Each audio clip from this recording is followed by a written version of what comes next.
Bueno, buenas tardes a todos los presentes aquí en el auditorio y a todos los que están presentes de manera remota, conectados.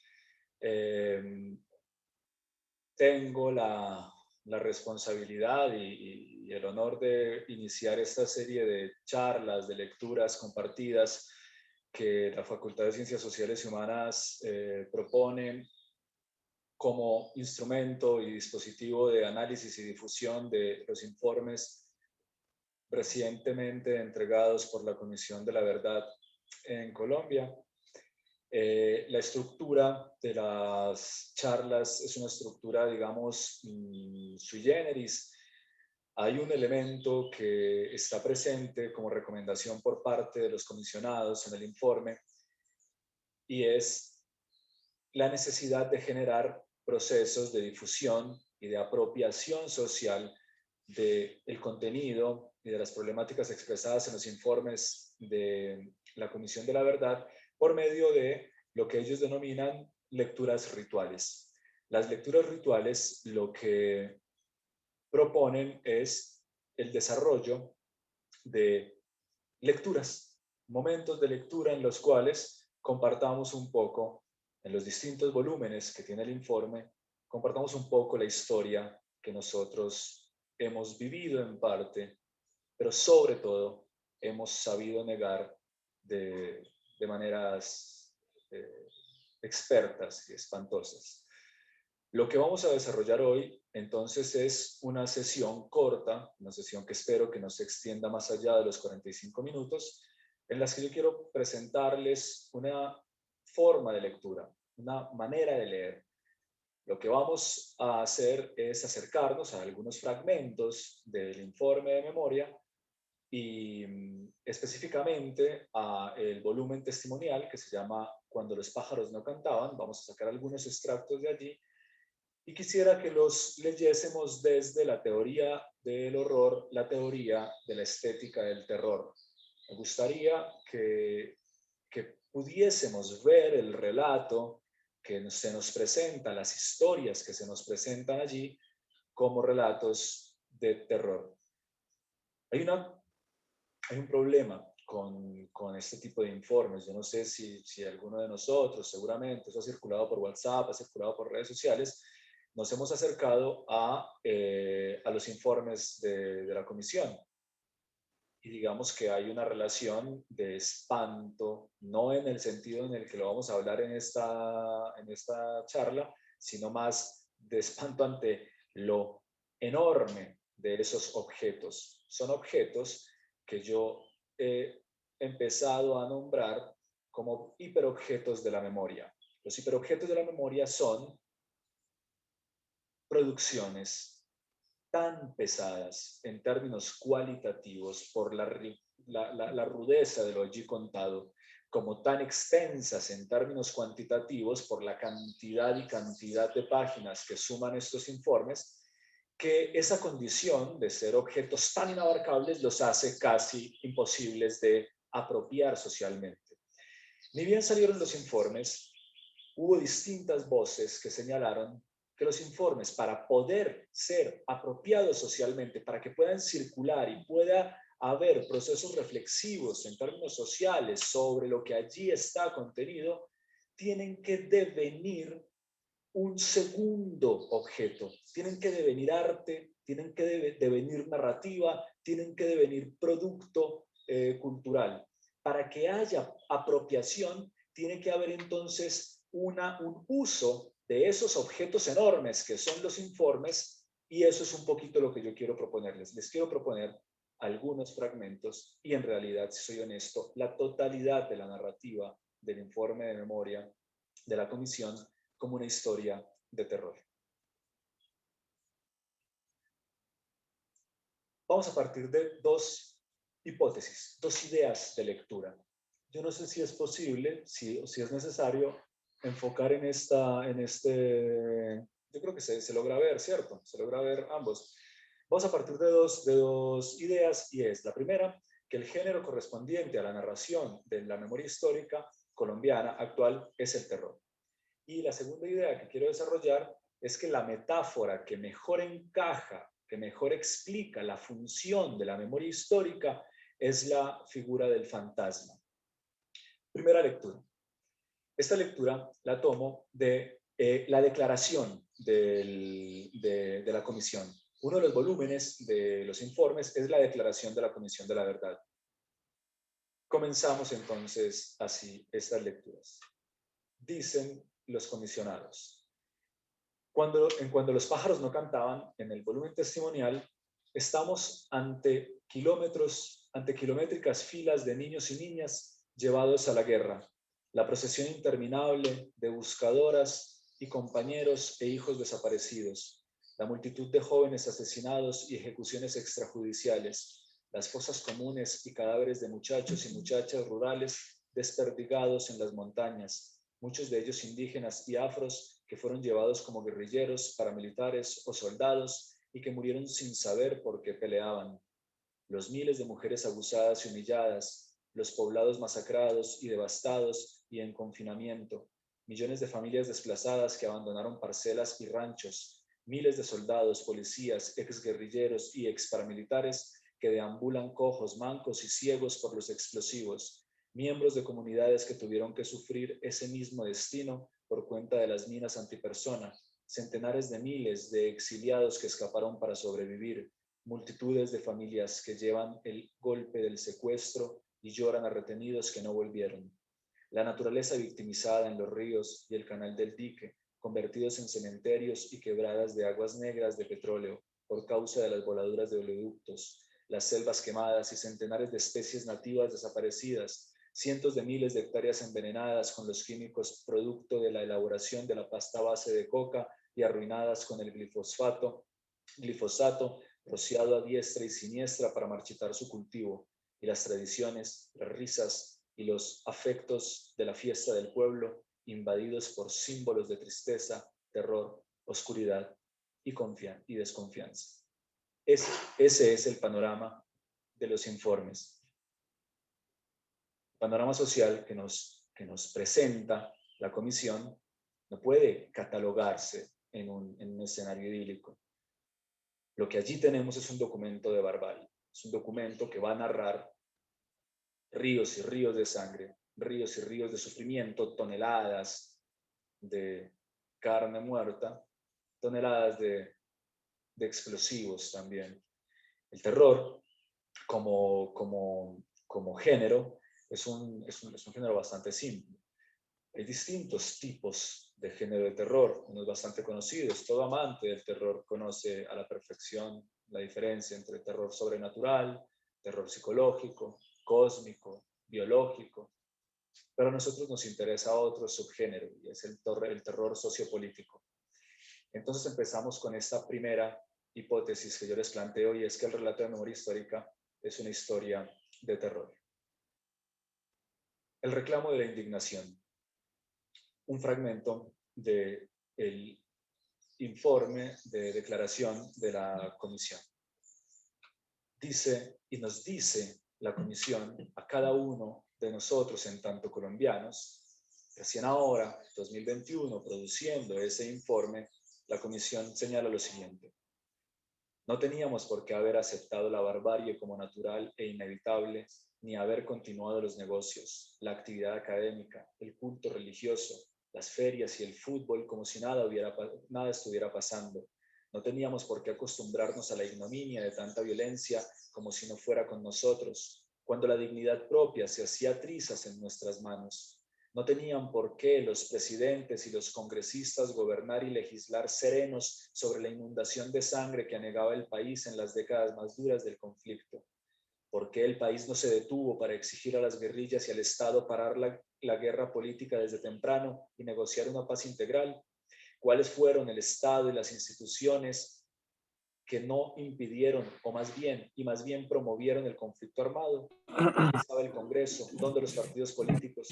¿Hasta dónde los que tomaron las armas contra el Estado calcularon las consecuencias brutales y macabras de su decisión? Nunca entendieron que el orden armado que imponían sobre los pueblos y comunidades que decían proteger los destruía y luego los abandonaba en manos de verdugos paramilitares. ¿Qué hicieron ante esta crisis del espíritu los líderes religiosos? Y aparte de quienes incluso pusieron la vida para acompañar y denunciar. ¿Qué hicieron la mayoría de obispos, sacerdotes y comunidades religiosas? ¿Qué hicieron los educadores? ¿Qué dicen los jueces y fiscales que dejaron acumular la impunidad? ¿Qué papel desempeñaron los formadores de opinión y los medios de comunicación? ¿Cómo nos atrevimos a dejar que pasara y dejar que continúe? Terror está asociado. Los adjetivos que usa el informe en sus distintos volúmenes son adjetivos que digamos, lo que están sumamente presentes en todas las narrativas de terror. Acabamos de ver, ¿no? Anegados de sangre, la barbarie, el horror. Está todo el tiempo presente como instrumento lingüístico en la producción narrativa del informe. Hay incluso producciones alternas en la misma página del informe que están directamente apuntando a generar productos de terror, ficciones de terror, como parte de la labor oficial del informe. Acudo aquí a una filósofa italiana contemporánea muy interesante, sumamente potente en su pensamiento, que es Adriana Cavarero. Lo que dice Cavarero a la hora de definir el terror es lo siguiente. Lo que caracteriza al terror es el acto de temblar. Yo me voy a pasar para las hojitas porque aquí en la pantalla tengo chiquita la letra, entonces me está costando leer. Dice Cavarero, lo que caracteriza al terror es el acto de temblar. El punto decisivo consiste, en cualquier caso, en la movilidad, digamos, instintiva, que concierne al ámbito del terror. Este, actuando de forma directa sobre ellos, sobre quienes son presas del terror, mueve los cuerpos, los hace mover. Su esfera de referencia es la de una amenaza al viviente que busca liberarse huyendo. Tal amenaza se dirige sustancialmente a la vida misma, o sea, es una amenaza de muerte violenta. Quien es presa del terror tiembla y huye para sobrevivir, para salvarse de una violencia que apunta a matarlo. Merece la pena advertir que en los textos griegos la terminología concerniente a treo y en particular el sustantivo o tresas está a menudo referida al ámbito de la guerra, signo de un miedo a la muerte en batalla que no siempre se identifica con la cobardía. O tresas designa al soldado que huye en vez de permanecer en su puesto de formación. El uso sugiere la imagen de un orden o de una disposición ordenada que, por así decir, se rompen y son devastados por los fugitivos. Esto es, evoca un trastorno que, aunque pudiendo variar de intensidad, encuentra su máxima figura en el desorden de una multitud que huye, bien conocida por la iconografía bélica. De todas maneras, es sintomático que el terror, dada su inherencia a la esfera del movimiento instintivo, se caracterice como antagónico al orden y al control. Estrella de la constelación terminológica que designa el miedo, el terror muestra tener en este sentido un vínculo específico con aquel miedo total, sinónimo de desorden absoluto y pérdida de todo control, que es el pánico. El terror aparece tanto para el pensamiento filosófico como para la teoría literaria, como para los órdenes sociopolíticos, cuando se pierde la certeza, cuando hay algo que no se puede explicar, algo a lo cual no se le puede encontrar una secuencia analítica, una relación de causa clara, precisa, nos enfrentamos a lo desconocido. El terror, dice Lovecraft en su ensayo sobre el terror sobrenatural en la literatura, es la más primaria de todas nuestras emociones. Y la más primaria de nuestras emociones está fundamentada en el terror a lo desconocido, a lo que no nos cabe en la cabeza, a lo que no es posible de ser explicado por la razón.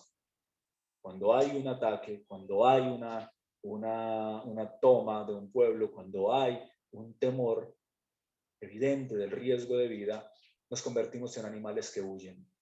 Y lo que caracteriza a estos animales que huyen es que son animales que tiemblan. Dos fragmentos de Cuando los pájaros no cantaban, el volumen testimonial.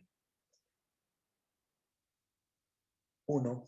No podía contener el temblor de las manos. Mi esposo se llenó de pánico. Cuando llegaba alguien al negocio, él le servía y se volaba para la casa. Se sentaba en la cama en un solo temblor. No podía ni hablar, la boca se le secaba. Así que yo me tenía que ir para allá a atender el negocio, Los niños se iban detrás mío. Como Javier ya tenía 11 años, yo olía que lo podían reclutar. Una tarde vinieron al negocio, lo miraban mucho. Él era un niño fornido, muy bien presentado y tenía una capacidad asombrosa de hacer amigos y de llegarle a las personas. Era muy querendón. Yo vi que me lo miraban, que me lo miraban. Dios mío bendito, pensé, estos se están tramando quién sabe qué. Este testimonio está en la página 21 de Cuando los pájaros no cantaban. Página 165 del mismo informe. Nuestra casa era el segundo piso y la panadería quedaba en el primer piso. Decidimos bajarnos y escondernos en la bodega donde se guardaban la harina, las galletas, los insumos. Era un cuarto chiquito en la parte de atrás de la panadería. A mi mamá le dio diarrea de los nervios, pobrecita. Menos mal estaba el baño de abajo. Y a mi abuelita le temblaba la carnecita de la piel. Esa es una cosa que no se me va a olvidar nunca, verle la carnecita temblando. No teníamos reloj, ni una noción de las horas que habían pasado. Ah, una cosa, cuando bajamos, mi papá tenía un radio que nunca le había visto en mi vida. Con él comenzó a llamar a un amigo, a decirle, coronel, se nos acaba de meter la guerrilla. El hermano gemelo del terror es el horror. No son lo mismo. Si lo que caracteriza al terror es la huida, lo que caracteriza al horror es la parálisis, es la imposibilidad del movimiento. Hay una ruptura tal para aquel que expresa el horror que ni siquiera puede huir, queda paralizado. De allí que la metáfora, el símbolo clásico del horror sea la medusa, sea la cabeza de la medusa. Esta reproducción de la medusa es la muy conocida medusa de Caravaggio. ¿Qué pasa cuando la medusa lo mira a uno? No queda paralizado, se convierte en piedra. ¿Qué es lo que uno no puede hacer con la medusa? Mirarla. ¿Por qué? Porque lo que está viendo allí es el horror de dos cosas. De un cuerpo desmembrado, si la medusa ya fue, digámoslo, atacada y su cabeza cortada, o está mirando en sus ojos la propia muerte. Esos son los dos espectros interpretativos de lo que nos produce la medusa. Otra vez, un fragmento de Adriana Cabarero. De cualquier manera, el ámbito de significación de Orreo y Friso denota principalmente un estado de parálisis que encuentra refuerzo en el petrificarse de quien se congela. El movimiento de huida parece, por el contrario, excluido, aunque de modo figurado. Friso se aplica al movimiento local de superficies que se encrespan, como en el caso del mar, bajo los efectos de la brisa. Esto va a ser importante enseguida. Una cuestión que tiene el horror es este erizarse de la piel, esta imposibilidad de moverse, pero a la vez hay una piel erizada, como se eriza el mar. A pesar de la ya citada tendencia a emparejarlo con el terror, el horror, no sin problemas puede ser inscrito en la constelación terminológica del miedo. Hay algo de espantoso, pero más que el miedo, concierne a la repugnancia. Lo que nos lleva, lo que nos trae, lo que nos muestra el horror, es aquello que es imposible de comprender en los términos ontológicos en los que entendemos la realidad y el cuerpo. El horror, sobre todo, se experimenta cuando hay algo que está donde no debería estar. Culebras en la cabeza de una mujer o un cuerpo sin cabeza,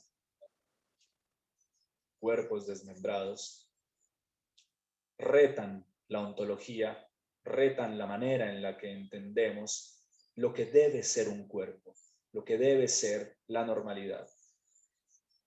Su arma mortal, el arma de la medusa, es la mirada, indicadora de una afinidad entre horror y visión, o si se quiere, entre una escena inmirable y la repugnancia que suscita. La muerte violenta forma parte del cuadro, pero no está en el centro. No es cuestión de escapar a la muerte. Al contrario de cuanto sucede con el terror, en el caso del horror no hay movimientos instintivos de huida para sobrevivir, ni mucho menos el desorden contagioso del pánico. Pero el movimiento aquí se bloquea en la parálisis total y atañe a cada uno, uno a uno. invadido por el asco frente a una forma de violencia que se muestra más inaceptable que la muerte, el cuerpo reacciona agarrotándose, erizando los pelos. Esa sensación de erizarse es la que explícitamente los comisionados dicen que quieren provocar mediante la lectura y el conocimiento del informe. El informe es explícitamente dicho por la comisión un texto de horror, y esa es su pretensión.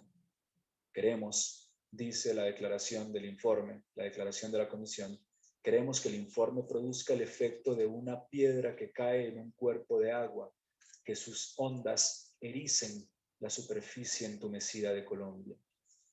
Si hubieran sido 10, sería gravísimo.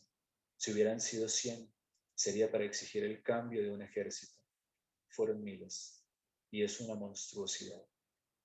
Si nos ponemos a rastrear, no solamente en términos, digámoslo, de un rastreo lexicográfico, de cuáles son los adjetivos que se usan, qué tipos de palabras son de uso más frecuente en los informes, nos vamos a encontrar que la adjetivación terrorífica está a la orden del día, por todos lados. Simplemente es meter un buscador de palabras y generar una nube de calor, y nos vamos a dar cuenta que los grandes significantes de los informes son significantes que tienen que ver con el terror. Pero más allá de eso, más allá de la cuestión de la reiteración cuantitativa del lenguaje en el que están escritos los informes, se trata del sentido mismo.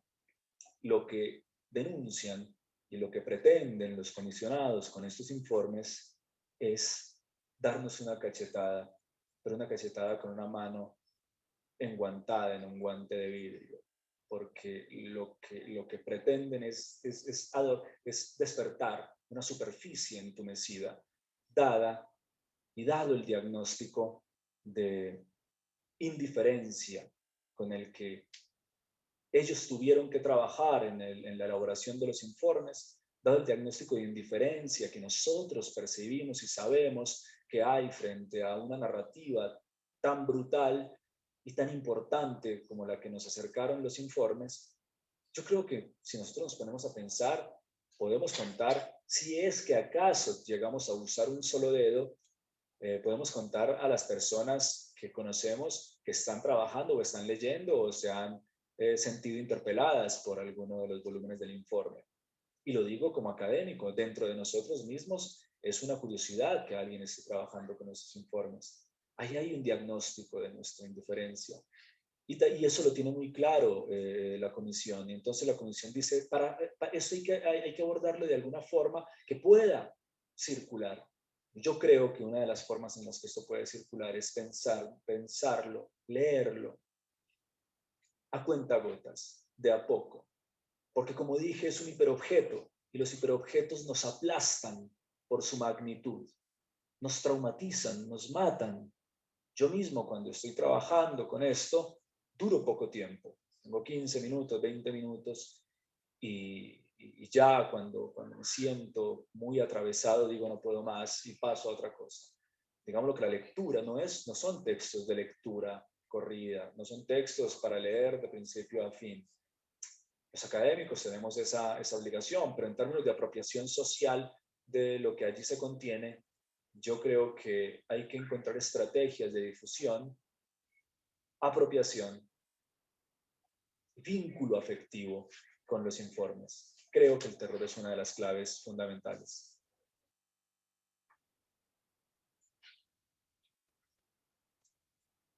Te mataron a tu hijo. Le dijeron eso y mi mamá se mantuvo 9 años pegada a las paredes, sin poder caminar. Se paralizó. Nadie fue capaz con ella. Abundan en los informes los momentos de blackout, de fade out. Los sujetos no saben qué pasó. En el momento del trauma, esto también es muy propio del trauma en términos psicoanalíticos, el sujeto se bloquea, no sabe qué fue lo que pasó. Cuando tiene que recordar, no sabe qué fue, cómo llegó a la comisaría, cómo le entregaron el cuerpo cómo le mostraron las imágenes, no sabe, los borra. Porque eso a lo que nos enfrentamos cuando llegamos a una experiencia del horror, eso que ha sido descrito hace un minuto como la parálisis, es la experiencia de lo imposible. Y ante lo imposible, cualquiera que haya leído Lovecraft lo sabe,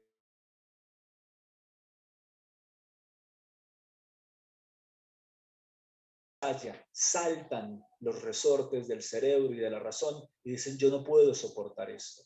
Y entonces abundan los desvanecimientos, abunda el momento en la borrada de cassette clásica, abundan estos casos de personas que físicamente se paralizan acompañando a su familiar que quedó inválido por una mina quiebrapata. Ellos también empiezan a generar una victimización como de segundo orden, donde estos cuerpos que sufren el dolor del otro también empiezan a paralizarse.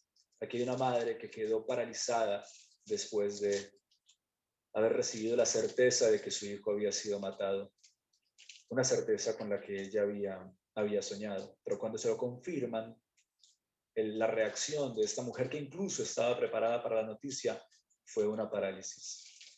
Este siguiente fragmento es de la declaración. Es un fragmento tremendo, tremendamente poderoso y tremendamente doloroso. Dijimos que una de las figuras fundamentales, o la figura fundamental del horror, es la cabeza cortada de la medusa, por todo lo que implica una cabeza cortada, por todo lo que implica para la relación que tenemos con el cuerpo y con la vida, el hecho de pensar solamente la imagen de un cuerpo sin cabeza.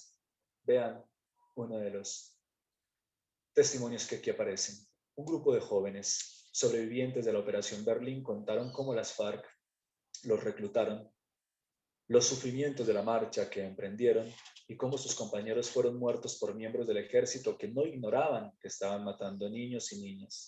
Y esto ha sido confirmado por testimonios de militares en retiro que admiten haberles disparado a niños desarmados. Excombatientes de las Autodefensas Unidas de Colombia han relatado en público a la comisión que enrolaron con dinero a muchos pequeños. Las FARC y exjefes paramilitares lo han aceptado en actos de reconocimiento.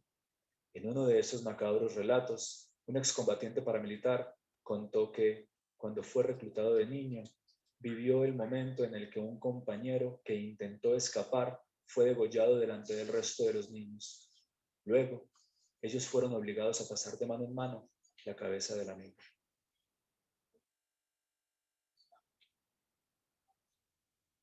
Terror, horror, fantasma. La memoria es un fantasma, pero no es un fantasma porque no exista, todo lo contrario. Acudo al texto sobre la figura del fantasma de Ana Carrasco para que miremos una cosa muy bonita. Ya que venimos de una cosa tan pesada, esto que acabamos de nombrar, terror, horror, yo creo que aquí hay un costado luminoso en lo que podemos hacer con la memoria, si pensamos la memoria como fantasma. Un fantasma no es algo que no existe. El fantasma es algo que estaba oculto, pero apareció. Digamos que el verbo, la acción fundamental de lo fantasmático es aparecer, es una aparición. Vi una aparición. ¿Qué hace la aparición? Vean que si acudimos a la etimología del término, nos va a decir algo muy bonito. Los fantasmas lo que hacen es iluminar, mostrar la existencia de un engaño que ha permanecido oculto y desconocido. Para Laura está hablando de un tema y que retorna bajo la forma del fantasma.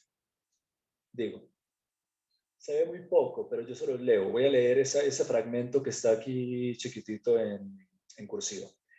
Fantasma procede de una familia etimológica cuya raíz última, V, significa aclarar o brillar, de donde surge fos, literalmente luz. Así como la idea de fantasma va aparejada, así, con la idea de fantasma va aparejada la de mostrar, poner a la luz, dar a conocer. La de brillar, aparecer, hacer visible, cuyos conceptos apuntan a la luz, lo que se ve y permite ver. Esto implica afirmar, continúo con la cita, que el fantasma es una aparición que muestra y revela algo, que ilumina aquello que se encontraba en la oscuridad y que era ignorado por el sujeto. Fíjense que estamos hablando casi directamente de la función de la memoria histórica. ¿Qué es lo que hace un informe como el de la comisión? Nos trae aquello de oculto de nuestra cultura, de oculto de nuestro pasado y nos lo muestra. Pero al mostrarnos esa aparición, al ponernos frente a la evidencia de lo negado, eso negado lo que hace es iluminar. Es horroroso, da miedo, huimos ante la aparición. Pero la función del fantasma no es solamente la de generar espanto. Está bien que lo genere, es de su propia naturaleza que lo imposible, como un niño desaparecido, como un cuerpo desmembrado, como un cuerpo que no está, lo imposible, su función es espantar. Ante lo imposible la razón estalla. Bueno, tal vez el costado políticamente posible, potente, la potencia de la memoria como fantasma es que la memoria ilumina. La memoria, allí donde aparece, muestra. Y al mostrar, permite no solo que nos aterroricemos, sino que además comprendamos aquello que ella nos muestra. Es imprescindible mencionar que el fantasma siempre es el fantasma de alguien y que por lo tanto involucra el retorno de lo desaparecido y olvidado. Precisamente el resplandor que marca la aparición del fantasma es la ocasión para iluminar aquello que ha permanecido ignorado por el sujeto. Pero ¿qué es lo que ilumina o muestra el fantasma? De acuerdo con Carrasco, el fantasma como figura del umbral que fluye entre la luz y la oscuridad, la memoria y el olvido, muestra una realidad que no se somete ni organiza bajo la lógica del ser o el no ser, porque el fantasma es aquello que no siendo es. El fantasma no es una nada, ni una nadería. Se trata de pensar del modo de ser del fantasma. Es el estatuto de aquello que no siendo como tal es, o dicho de otro modo, es aquello que no siendo un ente tiene una entidad. La cuestión del fantasma es, por lo tanto, una cuestión ontológica que se interroga por lo que conforma nuestra realidad, por lo realmente real, por la ficción y por los mecanismos de homogeneización. Lo que nos hace la memoria, lo que hace la memoria, y tal vez, aquí hay otra hipótesis que yo lanzo como posible línea de trabajo, tal vez lo que ocurre con los informes de memoria es que en su condición de estar mostrando el negado de la sociedad, el costado oculto, la cara B de lo que consideramos que es la normalidad, en esa condición de mostrarnos, de arruinar la fiesta, de pinchar el globo, de ser siempre la portadora de malas noticias, en ese sentido la memoria lo que hace es cumplir la figura de la aparición que nos aterroriza. El fantasma remite a un modo de ser que significa un cruce y choque entre el ser y el no ser, pero pues refiere a un viviente muerto cuya aparición remite a algo que ya no está. Hay un verso muy clásico que dice que los muertos que vos mataste muy vivos están, gozan de buena salud. Los muertos que vos mataste gozan de buena salud. Esa es la función de la memoria y es un ataque lógico a la lógica misma. Es la posibilidad de que el muerto viva. Lo que hacen, lo que dicen, lo que reclaman las víctimas cuando se elabora un informe de memoria es que ellas quieren que su caso, que su historia, que la historia de su familiar esté allí. ¿Para qué? Para que viva, para que no se olvide. La memoria es una especie de dispositivo zombie, de generar muertos vivos, de darle vida, de dotar de luz, de dotar de presencia a aquello que ya no está. En ese sentido es la ambigüedad del fantasma. El fantasma es aquello que no es y que se presenta. El fantasma es la aparición de lo imposible hecho realidad. Eso es un informe de memoria también. Por medio de apariciones que acosan al sujeto, pero también el fantasma es un fenómeno que acosa a la realidad en tanto cuestiona la supuesta homogenización del mundo, así como la pretendida estabilidad y distinción de las cosas entre aquellas que son y no son. El fantasma subvierte, invierte, trastorna, trastoca la realidad porque deja ver algo que sobra, que no se deja integrar de ningún modo en el marco en el que surge. Hay un reclamo muy clásico de las madres de chicos desaparecidos, Vivo se lo llevaron, vivo me lo devuelven. Saben que están pidiendo lo imposible, pero exactamente en esa radicalización de la imposibilidad, en ese pararse sobre lo imposible, está la función de mostrar la herida, de no cerrar, de no darle un cierre simbólico a la sociedad. La sociedad, después de tener los ladrillos de los informes de memoria, los ladrillos son un doble sentido, en su término de hiperobjetos ladrilludos, legibles en yo no sé cuántas horas y años hay que dedicarle a esos informes, pero los ladrillos también de esos pilares, esas piedras basales sobre la cual empezar a construir. La realidad no puede sencillamente decir, vale, no pasó nada, vale, no importa lo que allí se nos esté contando de nuevo, porque volvemos a cerrar simbólicamente la sociedad y seguimos como si nada hubiese ocurrido. De allí que la comisión se preocupe tanto por generar temor, por generar miedo. Es un buen síntoma el terror a la hora de leer un informe de memoria, porque no podemos leerlo como un documento estadístico, no podemos leerlo como un documento de civilización. Lo que es un documento de barbarie. Termino con este fragmento, es un canto que está en el volumen testimonial de Cuando los pájaros no cantaban.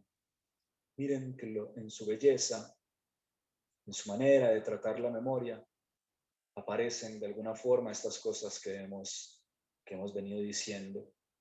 Y esta idea de que la memoria lo que hace es romper la lógica ontológica de lo social y de la realidad y nos muestra a los muertos otra vez viviendo en otra vida, de otra forma, pero nos los muestra aquí. Toda esa oleada de cuerpos sin identidad fueron extinguiéndose en una nebulosa y oscura noche, esparcieron lágrimas que se juntaron a otras lágrimas y a otras más, naciendo y formando ríos, mares y océanos. Todos esos seres vivos volverán un día e inundarán el mundo de alegría. No lo vemos, no los vemos, pero sabemos que están con nosotros aunque no estemos. Juntos somos luz y sombra que eleva alegría, y a pesar de todo son y no son compañía. Los nombramos cada día y esperamos su regreso, su retorno a la vida.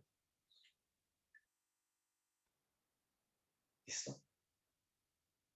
Ese era lo que les traía.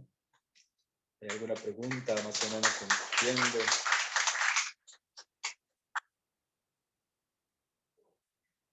Entonces, dímelo.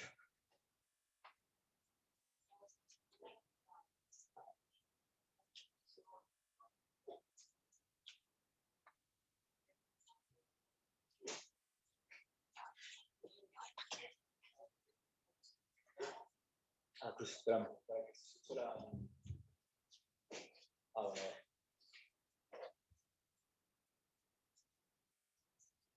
Hola, que nosotros en este país de contradicciones tenemos muchas confusiones. Y parecería ser que dentro de esa pregunta inicial que hacía al empezar la disertación, ¿dónde estábamos todos cuando pasó todo esto? Hemos ido construyendo como unas retóricas, hemos hecho como unos constructos tan raros como que, por ejemplo, cuando hablamos de la resiliencia, de cómo somos de resilientes, ¿cierto? ¿De qué se trata eso? De pasar siempre la página y continuar. Entonces es como si fueran necesarios que supiéramos todo esto, cosas que no queremos saber, que ese es el gran reto que tiene también la lectura. ¿Quién quiere regodearse en esta cosa tan fuerte, tan difícil, tan horrorosa, tan pavorosa? Estaba pensando en todos los sinónimos que pueden surgir aparte de los que usted dijo. Y creo que una de las cosas más difíciles que tenemos es como diferenciar nuestras propias contradicciones. Entonces nos dicen, tuvo que haber hecho algo, pero no. Por otro lado nos dicen, siga, siga, siga y vaya dejando todo al lado y no le pare más bolas y no ahonde y no mire. Y por otro lado, muy tenaz, nos dicen, tenemos derecho a la paz, queremos la paz, estamos necesitando la paz, tenemos que construir la paz, aportarle a la paz, y todo ese discurso de paz tan fuerte. y enseguida cuando a uno le quieren echar un piropo le dicen, usted es una guerrera, mija. Ajá. Estamos hablando. Yo me preocupa mucho como las contradicciones de verdad, porque creo que nos hemos orientado a la confusión, ¿cierto? Como que mientras usted menos entienda, mejor. Y quisiera dejar como la reflexión del principio de lo que acabo de decir. ¿Dónde estábamos todos? Todos estábamos como tratando de no hacer parte de. Y cuando yo digo todos, todos los que estamos leyendo el informe y no somos protagonistas de alguna manera de ningún relato de esos, que somos muchos. Y me quedo más preocupada que cualquier otra cosa con esa intervención que usted nos regaló ahí. Hay una figura en el psicoanálisis y es la del trauma. Hay traumas individuales y traumas sociales. El trauma tiene la estructura como de un elástico. Todos los que hemos sufrido algún momento duro en la vida y que sabemos lo que cuesta ir sanando, conocemos un poco la estructura del trauma. El trauma es un elástico. El trauma no se supera. El trauma tiene un problema. Entre más lo niegues, más intentes separar. Acá está el trauma y yo intento seguir con mi vida sin llevarme conmigo al trauma. Y si esto es un elástico, más fuerte va a ser el golpe cuando el trauma retorne. Entonces, yo a veces me pregunto, ¿por qué los informes que llegan nos llegan con esta magnitud? Es que es impresionante, o sea, es que son miles y miles de testimonios que incluso fueron recortados y fueron tamizados en su redacción. Uno dice, carajo, es demasiado. Claro, pero tenés una sociedad que ha estirado, que ha dejado su trauma quietito y ha estirado su historia fingiendo normalidad, y entonces el golpe, cuando se suelta el resorte, ese golpe se llama informe. Se llama informe de 800 páginas uno, 600 páginas otro, y volúmenes que van saliendo. Entonces un poco es eso. ¿Qué era lo que hacíamos? Negábamos todo el tiempo, pero el trauma está, el trauma social está allí, es la realidad, es una herida abierta que mientras nosotros no nos hagamos cargo de ella y no empecemos a mirar de frente las historias de lo acontecido y apropiarnos del horror y a sanar ese horror, es decir, a caminar la historia social de la mano del trauma, no hay contradicción entre desarrollo social y vivencia del trauma, apropiación del trauma. Es sencillamente caminar con el trauma cerquita, haciéndonos cargo de él.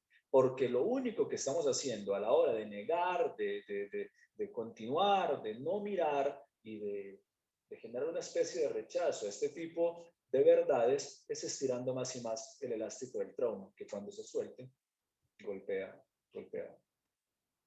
y arde. Como la idea del trauma en el psicoanálisis.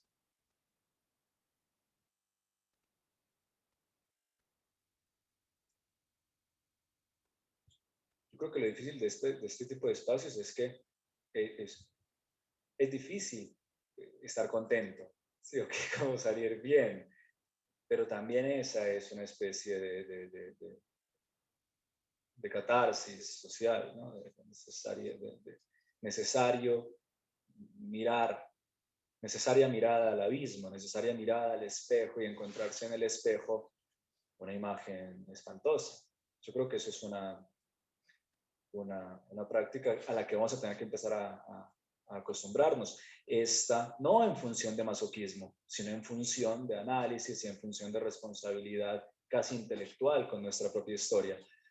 Esta es la primera de esta serie de 8 conferencias que vamos a tener.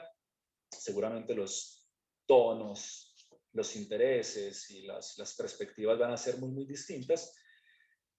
Pero si hablamos de memoria histórica, difícilmente vamos a tener escenarios luminosos, porque lo que es un informe de memoria es una especie de reactor de oscuridad. Genera luz, pero desde el vacío que ella misma es un fantasma. Ilumina en tanto espanta.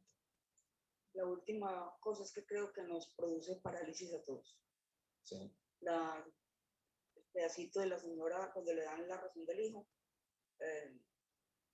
Uno ve esto y si no es parte de esta realidad, más cerca, más lejos, oyendo, no queriendo ir, bueno, lo que haya sido, y de pronto enfrentamos un espacio de estos y no, entonces no quiero hablar más bien, ¿cierto?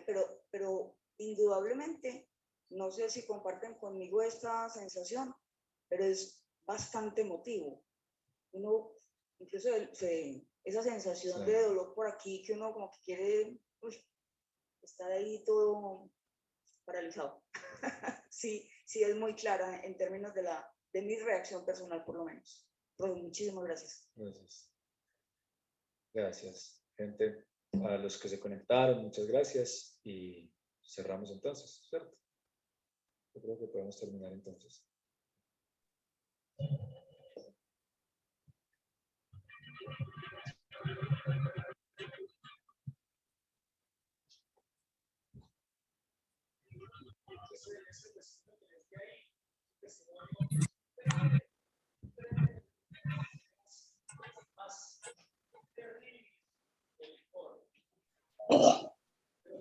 La escena es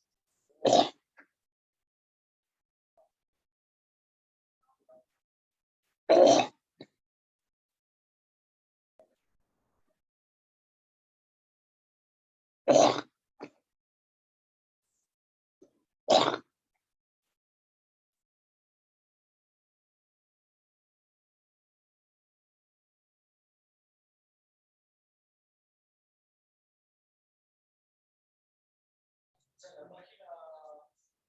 No, la tercera. No, la tercera.